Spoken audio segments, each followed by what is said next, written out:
माहितीच असेल. पण जो पहिला अध्याय होता त्याचं नाव आहे सैन्य निरीक्षण होतं. त्याच्यामध्ये दुसऱ्या अध्यायामध्ये तो त्याचं 5वं कारण देतो, की इनडिसिजन. हे मी युद्ध करू की नको करू?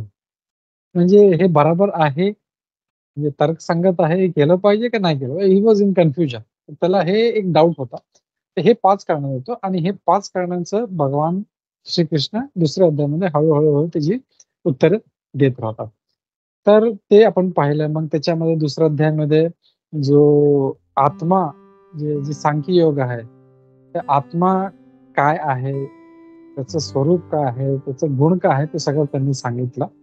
मग असं करत सगळं सांगितलं. मग त्यांना हे पण सांगितलं भगवंतांनी अर्जुनाला, की "चल ठीक आहे, तू या ज्ञानमुळे नको, पण तू जर युद्ध केलं तर तुला फायदा आहे.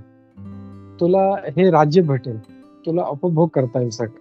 तर तू ह्याच्यासाठी युद्ध कर." तर त्या अँगलनी पण त्यांना सांगितलं आणि मग ते असं करत जेव्हा सांगत होते तेव्हा अर्जुनाला प्रश्न पडतो आणि मागच्या वेळेस पाहिलं होतं, की अर्जुनाने 4 प्रश्न विचारले होते, की जो एक भक्त आहे किंवा एक जो स्थितप्रज्ञ व्यक्ती आहे त्याची काय लक्षणे आहेत? ते सिम्प्टम्स काय आहे? तो कसा बसतो?